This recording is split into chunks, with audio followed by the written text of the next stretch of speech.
दोस्तों ये अध्याय 2 एनसीईआरटी कक्षा 9 का, जिसके अंदर हम पहले अध्याय के अंदर जो लोकतांत्रिक है, लोकतंत्र कैसे कब, उन सभी के बारे में हमने जाना था कि लोकतंत्र क्या होता है।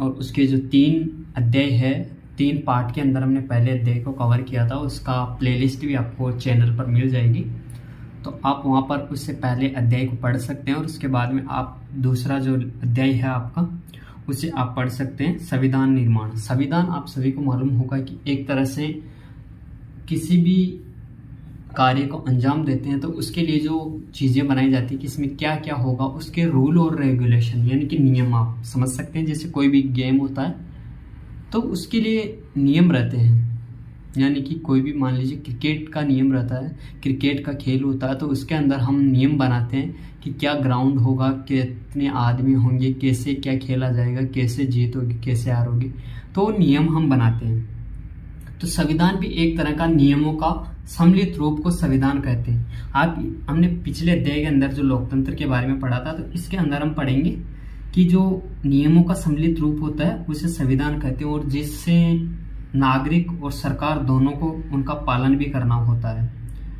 तो इन सभी नियमों का सम्मिलित रूप संविधान कहलाता है। और देश का सर्वोच्च कानून होने की हैसियत से संविधान नागरिकों के अधिकार, सरकार की शक्ति और उसके कामकाज के तौर तरीकों का निर्धारण करता है। जो संविधान होता है ये क्या करता है कि आपके जो नागरिक होते हैं उनके अधिकार, क्या अधिकार होंगे, आदमी क्या क्या कर सकता है, उनकी एक लिमिट रहती है, आदमी को क्या स्वतंत्रताएं हैं, क्या चीज़ों का उनसे ध्यान रखना पड़ता है, और सरकार की क्या क्या शक्तियां होती है कि सरकार आम लोगों के या सरकार अपने नियमों में क्या क्या कर सकती है, उन सभी के बारे में, और उनके कामकाज किस प्रकार के होंगे, उनको किस प्रकार से अंजाम दिया जाएगा और कैसे क्या होगा, उन सभी को निर्धारण संविधान द्वारा होता है। तो इसी के अंदर हम पढ़ते जाएंगे। तो दोस्तों चलते हैं, इस अध्याय में हम लोकतंत्र के संवैधानिक स्वरूप पर कुछ बुनियादी सवाल उठाएंगे, यानी कि कुछ सवाल रहते हैं आम लोगों के भी, कि जिसके अंदर क्या होता है, जैसे हम कि संविधान की जरूरत क्यों पड़ी। पहला तो यही है कि संविधान की जरूरत क्यों पड़ी, नियमों की जरूरत क्या पड़ी, तो इसके बारे में भी हम पढ़ेंगे। संविधान बनते कैसे हैं, संविधान बनते कैसे हैं और उन्हें कौन बनाता है और किस तरीके से बनाया जाता है, संविधान के बारे में हम पढ़ेंगे। जो मूलभूत बातें हैं, संविधान की जरूरत क्यों और कैसे बना और कौन बनाया और किस तरीके से बनाता है। किसी लोकतांत्रिक देश के संविधान को आकार देने वाले मूल्य कौन कौन से हैं, यानी कि जो संविधान होता है उसके लोकतांत्रिक देश के संविधान को आकार देने वाले मूल्य कौन कौन से होते हैं। एक बार संविधान बन जाने के बाद क्या हम बदलती स्थितियों के अनुरूप उसके अंदर बदलाव कर सकते हैं। देखिए, हम उसके अंदर बदलाव, संविधान संशोधन, आपको पता है कि संविधान संशोधन बन जाते हैं, उसमें हम कुछ नए नियम डाल देते हैं, तो उन सभी को भी हम आगे बढ़ेंगे। और हाल ही के दिनों में संविधान बनाने के एक उदाहरण दक्षिण अफ्रीका, यानी कि हम जो आज के इस पार्ट के अंदर अध्याय 2 के अंदर संविधान निर्माण नाम के अध्याय में हम जो पहला टॉपिक, यानी कि हम पहले भी आपको बताया है कि बार बार हम कहानियों के रूप में या किसी घटना को लेकर या किसी भी देश को इंगित करते हुए उसके अंदर हम अच्छे तरीके से समझ सकते हैं। तो वहाँ क्या हुआ, दक्षिण अफ्रीका के लोगों ने किस तरह से अपने संविधान निर्माण के काम को अंजाम दिया, हम इस अध्याय की शुरुआत में इसी अनुभव पर गौर करेंगे। और इसके बाद ही हम संविधान निर्माण के, भारतीय संविधान के निर्माण और इसके पीछे के मौलिक विचारों, मूल्यों की चर्चा करेंगे और देखेंगे कि किस तरह नागरिकों के जीवन और सरकार के अच्छे कामकाज के लिए बढ़िया ढांचा उपलब्ध कराता है। यानी कि इस अध्याय के अंदर हम वही चीज पढ़ेंगे कि किस प्रकार से जो संविधान होता है, किस प्रकार से लोगों को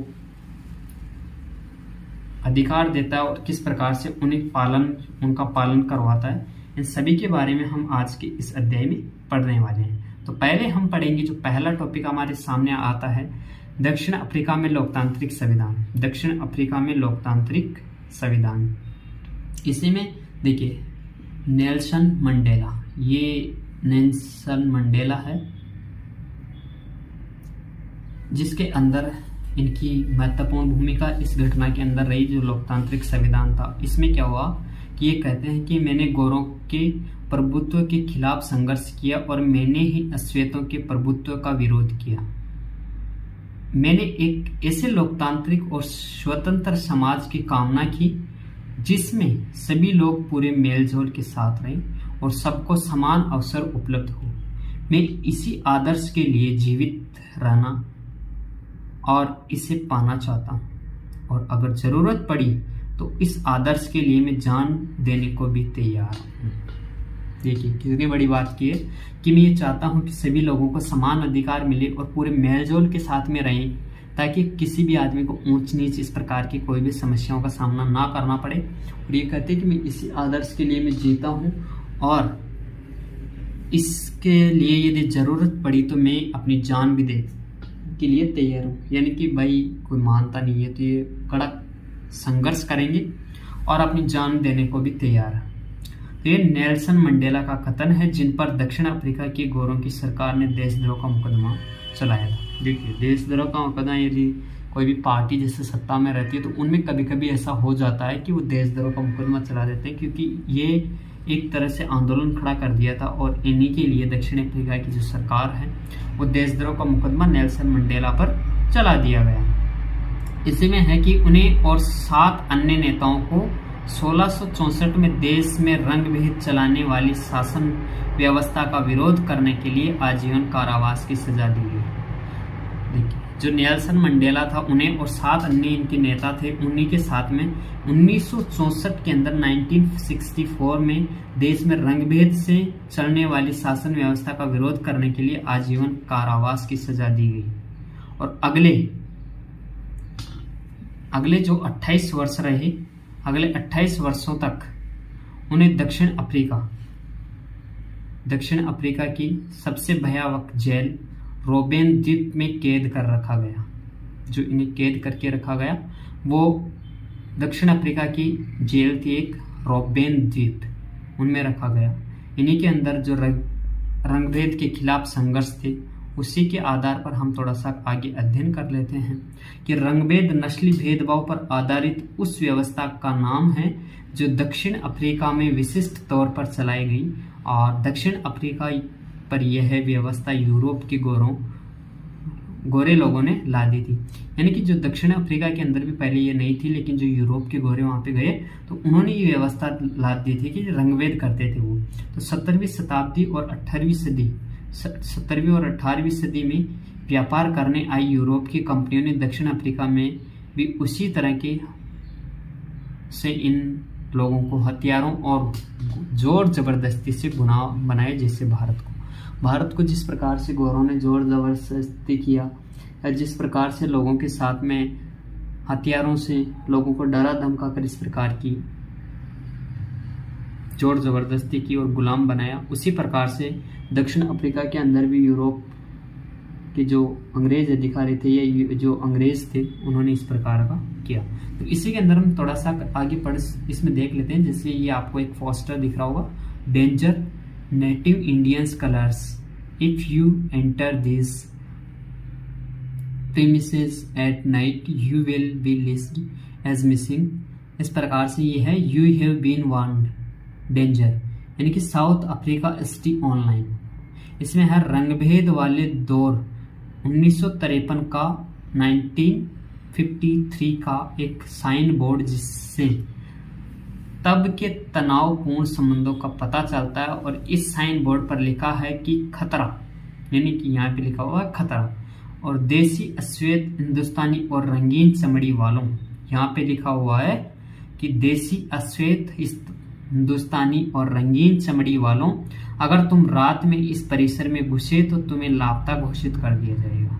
कि यू विल बी इंटर्ड यहाँ पे लिखा हुआ है, तो उसके अंदर यदि आप इसमें आते हैं तो आपको लापता घोषित कर दिया जाएगा और लापता घोषित कर दिया जाएगा। हथियार बंद सुरक्षा गार्ड देखते ही गोली मार देंगे, यानी कि यदि हथियार बंद जो आप यदि इधर आएंगे तो आपको जो हथियारों से लैस जो सुरक्षा गार्ड है वो देखते ही गोली मार दिए जाएंगे और जंगली कुत्ते लाश को नोच नोच कर खाएंगे। तुमको चेतावनी दे दी गई है। ये है इसमें देखिए कितनी खतरनाक बात है यहाँ पे कि यदि आप इधर आएंगे तो पहले तो जो हमारे सुरक्षा गार्ड हैं वो आपको मार गिराएंगे, गोलियों से भून देंगे और फिर जो जंगली कुत्ते हैं वो आपकी लाश को नोच जाएंगे। इसी में जोर जबरदस्ती जैसे इंडिया को बनाया गया गुलाम, वैसे ही दक्षिण अफ्रीका को भी यूरोपीय जो गोरे थे उन्होंने गुलाम बनाया। पर भारत से उलट काफी बड़ी संख्या में गोरे लोग दक्षिण अफ्रीका में बस गए। यानी कि भारत में तो फिर भी कम गोरे लोग थे, जो अंग्रेज थे वो कम, लेकिन जो दक्षिण अफ्रीका के अंदर जब इन्होंने राज करना शुरू किया यूरोप के गोरों ने, तो वहां पे बहुत अधिक संख्या के अंदर वहां पे गए थे और स्थानीय शासन को अपने हाथों में ले लिया। जो दक्षिण अफ्रीका की जो स्थानीय शासन था उन्होंने उसको जो यूरोप के गोरे थे उन्होंने अपने हाथों में ले लिया और रंगभेद की राजनीति ने लोगों को उनकी चमड़ी के रंग के आधार पर बांट दिया। देखिए जो राजनीति की गोरों ने, उन्होंने क्या किया कि अपनी जो चमड़ी है उसी के आधार पर लोगों को अधिकार देना शुरू किया और उसी प्रकार से इन सभी को बांट दिया गया। दक्षिण अफ्रीका के स्थानीय लोगों की चमड़ी का रंग लाल होता है, क्योंकि जो दक्षिण अफ्रीका के लोग हैं वहाँ के लोगों की चमड़ी थोड़ी लाल रहती है। आबादी में उनका हिस्सा 3/4 और उन्हें अश्वेत कहा जाता है। अश्वेत उनको कहा जाता है जो लाल रंग के, थोड़ा लाल रंग रहता है दक्षिण अफ्रीका के स्थानीय लोगों की चमड़ी, तो उन्हें अश्वेत कहा जाता है। और श्वेत और अश्वेतों के अलावा वहाँ मिश्रित नस्लों हैं जिन्हें रंगीन चमड़ी वाला कहा जाता है। और भारत से गए लोग भी थे। आपको पता होगा कि इंडिया के लोग रहते हैं तो वो इसी के अंदर आते होंगे, रंगीन के अंदर। गोरे शासक गोरों के अलावा शेष सबको छोटा व नीचा मानते थे और इन्हें वोट डालने का अधिकार भी नहीं था। जो लोग थे उन्हें ना तो वोट डालने का अधिकार थे और उन्हें सबसे छोटा माना जाता था। रंगभेद की शासकीय नीति अश्वेतों के लिए खास तौर से दमनकारी थी और उन्हें गोरों की बस्तियों में रहने बसने की इजाजत नहीं थी। परमिट होने पर ही वे वहां जाकर काम कर सकते थे। देखिए रह नहीं सकते थे, सिर्फ काम करना कर सकते थे और उसके लिए भी उन्हें इजाज़त लेनी होती थी। रहने बसने के लिए तो वैसे इजाज़त नहीं थी, लेकिन काम करने के लिए इजाज़त लेनी पड़ती थी। परमिट होने पर वहाँ जाकर काम कर सकते थे और रेलगाड़ी व बस, टैक्सी, होटल, अस्पताल, स्कूल और कॉलेजों, पुस्तकालय, सिनेमा घर, नाट्य घर, समुद्र तट, तरणताल और सार्वजनिक शौचालयों तक में गोरों और कालों के लिए एकदम अलग अलग अंजाम। देखिए ये इसमें यदि आप देखेंगे तो इसमें हर जगह दे दिया। आप इसे सभी प्रकार से इसे दर्शा सकते हैं, क्योंकि इसमें रेल गाड़ी, बस, टैक्सी, ये तो हुए आपके आने जाने के, होटल, अस्पताल, स्कूल, कॉलेज, पुस्तकालय, सिनेमा घर, नाट्य, समुद्र तट और तरणताल, ये हो गए आपके स्थानों के बारे में। तो इन सभी के अंदर और सार्वजनिक शौचालयों तक में गोरों और कालों में एकदम अलग अलग अंजाम थे। इससे पृथक्करण या अलग अलग करने का इंतजाम कहा जाता है। काले लोग गोरों के लिए आरक्षित जगह तो क्या, उन्हें गिरजाघर तक नहीं जा सकते थे। जो लोग थे उन्हें ना गिरजाघर यानी कि जो अपने इष्ट देव को मानते वहां पे भी नहीं जा सकते थे। अश्वेतों को संगठन बनाने और भेदभावपूर्ण व्यवहार का विरोध करने का भी अधिकार नहीं था। देखिए यहाँ पे तो बिल्कुल ही अलग हो गया है कि आपको ना तो आपको कोई सुविधा दी जाएगी और आपको सुविधा तो दी नहीं जाएगी, वो अलग बात है, और साथ में आप ना ही इसका विरोध कर सकते हो, उसका भी आपको अधिकार नहीं है। रंगभेद के खिलाफ संघर्ष, तो इसमें क्या हुआ कि 1950 से ही अश्वेत, रंगीन चमड़ी वाले और भारतीय मूल के लोगों ने रंगभेद प्रणाली के खिलाफ संघर्ष किया। इतने देर पहले तो आपको बताया गया था कि वहाँ पे लोगों को किस प्रकार से क्या क्या भेदभाव वहाँ पे किए गए, और उसके खिलाफ जब रंगभेद के खिलाफ लोगों का, जो अश्वेत और रंगीन चमड़ी वाले और भारतीय मूल के जो लोग थे, उन्हें रंगभेद के खिलाफ उन्होंने संघर्ष शुरू कर दिया और उन्होंने विरोध प्रदर्शन किए, हड़तालें आयोजित की। भेदभाव वाली इस शासन प्रणाली का विरोध करने वाले संगठन अफ्रीकी नेशनल कांग्रेस के झंडे तले एकजुट हुए। जो अफ्रीका की थी वहाँ की जो शासन अफ्रीकी नेशनल कांग्रेस के झंडे थे, उसके नीचे ये एकत्रित हो जाते हैं। इसी के अंदर अब हम आगे जब जानना चाहेंगे तो उसमें आप पढ़ेंगे कि इनमें कई मजदूर संगठन थे। उसमें कम्युनिस्ट पार्टी, आपने सुना होगा कम्युनिस्ट पार्टी, ये पहले भी आई थी और ये अभी वापस है कि ये बहुत ही खतरनाक है। ये कई मजदूर संगठन उसमें थे और जो कम्युनिस्ट पार्टी थी ये भी थी इसमें शामिल। अनेक समझदार और संवेदनशील गोरे लोग भी रंगभेद समाप्त करने के आंदोलन में अफ्रीकी नेशनल कांग्रेस के साथ आए। यानी कि जो समझदार और संवेदनशील लोग रहते हैं, ये तो नहीं रहता कि यदि कोई संगठन है तो उसके अंदर पूरे आदमी खड़ा हो। यानी कि जैसे आप किसी भी चीज में देख जाएंगे तो भ्रष्टाचार को आप ले सकते हैं, तो उसके अंदर ये तो नहीं कि हर एक नेता या हर एक कर्मचारी है तो वो भ्रष्टाचारी है, राइट। उनमें कुछ ईमानदारी भी है। तो वैसे ही कुछ संवेदनशील गोरे लोग भी रंगभेद को समाप्त करने और आंदोलन में अफ्रीकी नेशनल कांग्रेस के साथ आए और उन्होंने इस संघर्ष में प्रमुख भूमिका निभाई। अनेक देशों ने रंगभेद की निंदा की। कई देश ऐसे भी थे जिन्होंने जो रंगभेद हुआ तो उसकी निंदा की और इस व्यवस्था के खिलाफ आवाज उठाई।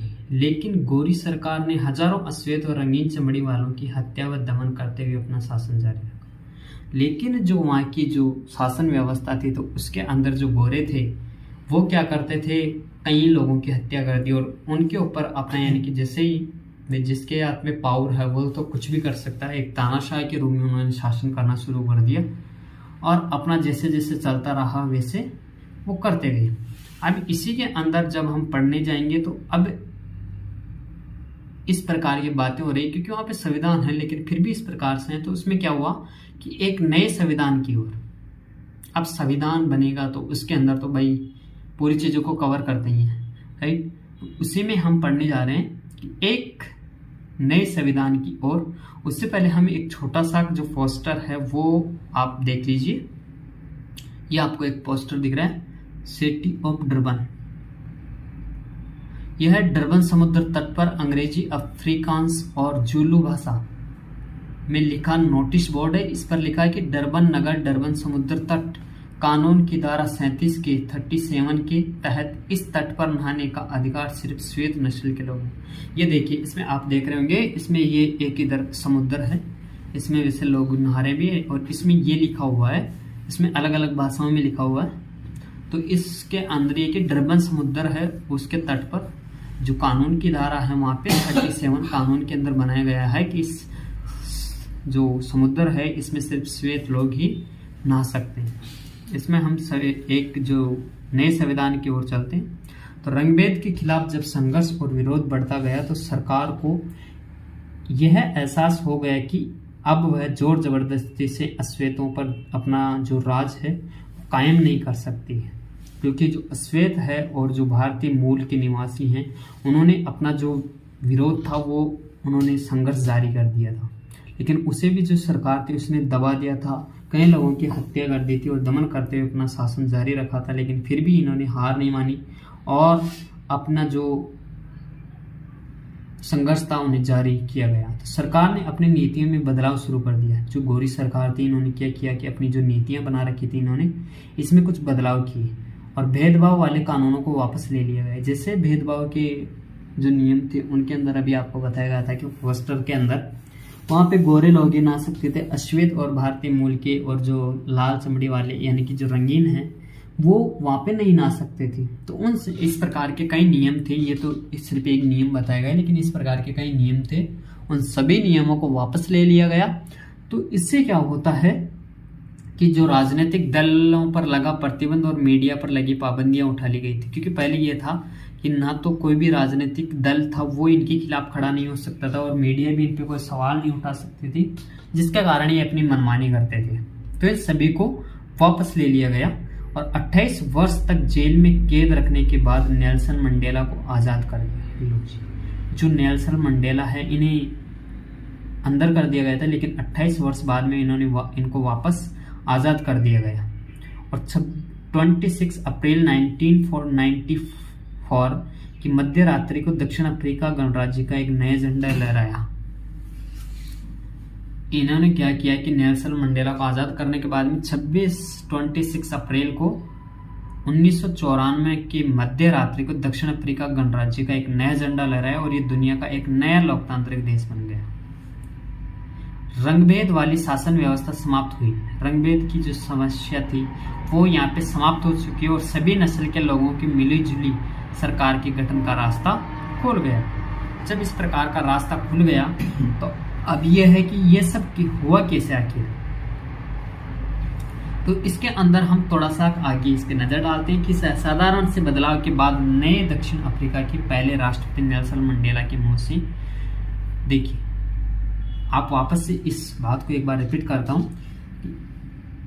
बदलाव के बाद नए दक्षिण अफ्रीका के पहले राष्ट्रपति नेल्सन मंडेला। नेल्सन मंडेला ये वही व्यक्ति है जिन्होंने, जब इन्होंने इन सभी के बीच में संघर्ष किया और इन्होंने इनके खिलाफ आवाज उठाई भेदभाव के रिगार्डिंग, रंग भेद के रूप में, तो जब उनके साथ में ये संघर्ष किए तो इन्हें 28 वर्ष तक ये जेल में भी रहे। लेकिन देखिए उसके बाद में आने के बाद में इन्होंने जो दक्षिण अफ्रीका के जो राष्ट्रपति थे नेल्सन मंडेला को बनाया गया। इसी में जो नेल्सन मंडेला है उनकी एक बात, जो उनका कुछ शब्द हैं उनको हम नजर डालते हैं कि एक ऐतिहासिक रूप में एक दूसरे के दुश्मन रहे दो समूह रंगभेद वाली शासन व्यवस्था की जगह शांतिपूर्ण ढंग से लोकतांत्रिक व्यवस्था अपनाने पर सहमत हो गए। क्या ऐतिहासिक रूप से एक दूसरे के दुश्मन थे ये दोनों, तो इन्होंने समूह रंगभेद वाली शासन व्यवस्था की जगह शांतिपूर्ण ढंग से लोकतांत्रिक व्यवस्था अपनाने पर सहमत हो गए, क्योंकि दोनों को एक दूसरे की भलामनसाहत पर भरोसा था। क्योंकि इनको ये था कि जो दोनों थे, एक तो यूरोपीय गोरे और वहाँ की जो दक्षिण अफ्रीका के लोग, तो उन सभी के अंदर एक दूसरे पर एक भरोसा था, भलमनसाहत, यानी कि भला और मन और साथ में भले मन के साथ में भरोसा था, और वे इसे मानने को लिए तैयार थे। और मेरी कामना है कि दक्षिण अफ्रीकी लोग कभी भी अच्छाई पर विश्वास करना न छोड़े। जो नेल्सन मंडेला जो दक्षिण अफ्रीका के पहले राष्ट्रपति थे, उनका ये कहना था कि जो लोग हैं दक्षिणी अफ्रीकी, तो उनका जो अच्छाई है, ये अच्छाई शब्द बहुत खतरनाक है, यानी कि खतरनाक का मतलब ये नहीं कि ये सभी लोगों को उड़ा दे या ऐसा कर दे, ऐसा कुछ नहीं था, लेकिन एक खतरनाक की रिगार्डिंग ये समझ सकते कि इसका महत्व तो बहुत ज्यादा रहता है। तो इनका यही मानना था कि उसके ऊपर से अच्छाई की पर से विश्वास न छोड़े और इस बात में आस्था रखें कि मनुष्य जाति पर विश्वास करना ही हमारे लोकतंत्र का आधार है। देखिए बहुत अच्छी बात है कि इनका मानना ही वह था कि लोकतंत्र से विश्वास नहीं थे लोगों का, और ये लोकतंत्र का आधार इन्होंने बताया है। तो नए लोकतांत्रिक देश दक्षिण अफ्रीका के उदय के साथ ही अश्वेत नेताओं ने अश्वेत समाज से आग्रह किया। जो नए लोकतांत्रिक देश दक्षिण अफ्रीका का उदय हुआ तो उसके साथ अश्वेत नेताओं ने अश्वेत समाज से आग्रह किया कि सत्ता में रहते हुए गोरे लोगों ने जो जुल्म किए, देखिए जो जब सत्ता के अंदर गोरे थे तो वो उन्होंने जो जुल्म किए वे भूल जाएं और गोरों को माफ कर दें। उन्होंने कहा कि आइए अब सभी नस्लों और स्त्री पुरुषों की समानता, लोकतांत्रिक मूल्य, सामाजिक न्याय और मानव अधिकारों पर आधारित नए दक्षिण अफ्रीका का निर्माण करें। इन्होंने ये कहा कि देखिए जो लोग थे उन्होंने जुल्म किया, लेकिन इसके ऊपर हम इन सभी को वे भूल गए जाए और गोरों को माफ कर दें, यानी कि उन्होंने जो भी किया उसे भूल जाए। क्योंकि आप वैसे यदि आगे आप संघर्ष इस प्रकार से, क्योंकि आपको एक अच्छा मौका मिला है, यदि आप उस मौके को छोड़कर आप पुरानी बातों को दोहराते रहेंगे तो आपके जीवन की अच्छी दशा नहीं आएगी। तो आप इन सभी को भूल जाएं और गोरों को माफ कर दें, और अब इन जो भी नस्लें हैं और स्त्री पुरुषों की जो समानता है, लोकतांत्रिक मूल्य, सामाजिक न्याय और मानव के अधिकारों पर आधारित जो नए दक्षिण अफ्रीका है उसका निर्माण करते हैं। तो एक पार्टी ने दमन और नृशंस हत्यारों के जोर पर शासन किया, दूसरी पार्टी ने आजादी की लड़ाई की अगुवाई की, नए संविधान के निर्माण के लिए दोनों ही साथ साथ बैठी। ये इंडिया के अंदर भी हुआ, आपको पता होगा। इसी प्रकार से यहाँ पे हुआ था। अब इसमें देखिए यहाँ पे एक छोटा सा ये बच्ची यहाँ पे दिख रही है, और अगर यहाँ पे एक सोचने के लिए यानी कि एक सवाल उठता है मन के अंदर, वो सब प्रश्न ये है कि अगर दक्षिण के बहुसंख्यक काले लोगों ने गोरों से अपने दमन और शोषण का बदला लेने का निश्चय किया होता तो क्या होता।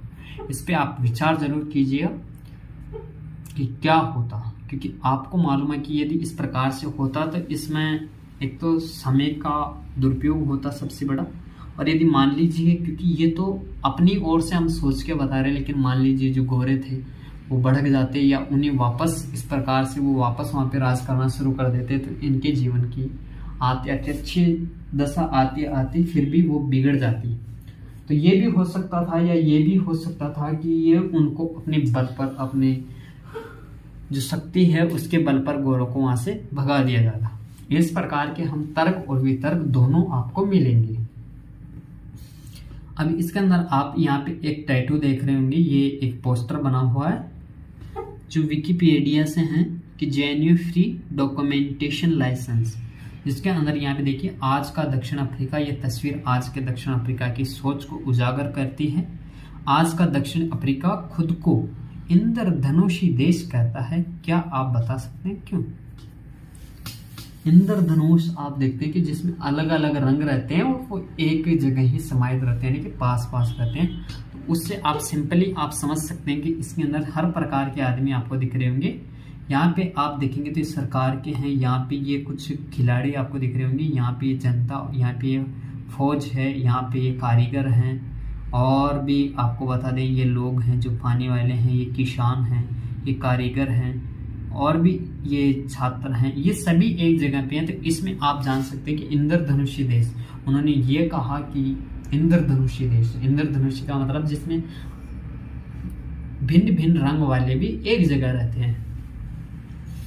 तो इसी के अंदर अब हम आगे जो पढ़ना चाह रहे हैं उसके अंदर ये पढ़ेंगे कि दो दर्शकों की चर्चा व बहस के बाद उन्होंने जो संविधान बनाया वैसा अच्छा संविधान दुनिया में कभी नहीं बना था। जब देखिए, जब इसके अंदर इतनी बाधाएं आ रही थी, लेकिन जब संविधान बना तो इतना स्ट्रॉन्ग और इतना अच्छा संविधान बना कि जो दुनिया के अंदर अभी तक बना ही नहीं था, सबसे अच्छा संविधान बना।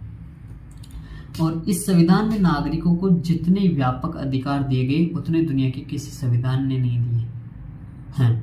मतलब अभी भी इतने संविधान, यानी कि इतने नियम और इतने अधिकार लोगों के पास में, जितने दक्षिण अफ्रीका के पास में, लोगों के पास में, बेशक किसी भी देश की जनता के पास में इतने अधिकार नहीं है। साथ ही उन्होंने ये फैसला भी किया कि मुश्किल मामलों का समाधान लोगों को समाधान की कोशिशों में किसी को भी अलग नहीं किया जाएगा और न ही किसी को बुरा या दुष्ट मानकर बर्ताव किया जाएगा।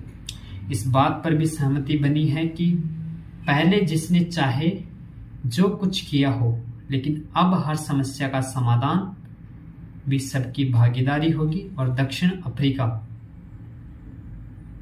का जो संविधान है उसकी प्रस्तावना ही इस भावना को बहुत खूबसूरत ढंग से व्यवस्थित करती है। क्या करती है कि जो दक्षिण अफ्रीका है उसकी जो संविधान की प्रस्तावना है वो इस भावना को बहुत सुंदर ढंग, यानी कि खूबसूरत ढंग से व्यक्त करती है। इसके अंदर अब जब हम पस्ट 30 पे चलेंगे वहां पे हम देखेंगे संविधान की प्रस्तावना के रूप में। तो दक्षिण अफ्रीका संविधान से दुनिया भर के लोकतांत्रिक लोग प्रेरणा लेते हैं। अब देखिए, दक्षिण अफ्रीका का जो संविधान बना है वो ऐसा संविधान है कि दुनिया के अंदर दुनिया भर के लोग, लोकतांत्रिक लोग इससे प्रेरणा लेते हैं कि दक्षिण अफ्रीका के संविधान में कितनी अच्छाइयाँ हैं और वो उन्हें अपने जीवन में और अपने देश में भी लागू करना चाहते हैं। 1994 तक जिस देश की दुनिया भर में अलोकतांत्रिक तौर तरीके के लिए निंदा की जाती थी, देखिए 1994 तक जिस देश के अंदर, यानी कि दक्षिण अफ्रीका के अंदर अलोकतांत्रिक तौर तरीके के लिए वहां पे निंदा की जाती थी कि दक्षिण अफ्रीका में इस प्रकार के कर्मकांड होते हैं, और आज उसे लोकतंत्र के मॉडल के रूप में देखा जाता है। देखिए, ये नहीं है कि आप पहले आज़ाद हो गए तो आपकी दशा अभी बहुत अच्छी होगी, नहीं। उसमें यह है कि वहाँ का जो कानून है, फंडामेंटल ड्यूटीज है, वहाँ की जो कॉन्स्टिट्यूशन है वो किस प्रकार का है और उसके अंदर कैसे नियम हैं जो लोगों के पास है, सरकार की कैसी शक्तियाँ, लोगों को कितने अधिकार दिए गए हैं कि जो अपने जीवन को अच्छे तरीके से जी सकते हैं। इसी में एक उदाहरण मॉडल के रूप में आप देख सकते हैं दक्षिण अफ्रीका का, और एक तरह से देख क्या सकते हैं है ही मॉडल। ये काम दक्षिण अफ्रीका के लोगों द्वारा साथ काम करने के दृढ़ निश्चय और पुराने खंडवे अनुभवों को आगे के इंद्रधनुष समाज बनाने का एक सबक के रूप में प्रयोग करने की समझदारी दिखाने के कारण संभव हुआ है। एक बार फिर मंडेला के शब्दों में यही बातें समझी। हमने जो बातें अभी पढ़ा है कि देखिए, संविधान कैसा भी हो, लेकिन वहाँ का जो संविधान था वो बहुत ही अच्छा, जिसे वहाँ पे बताया गया है।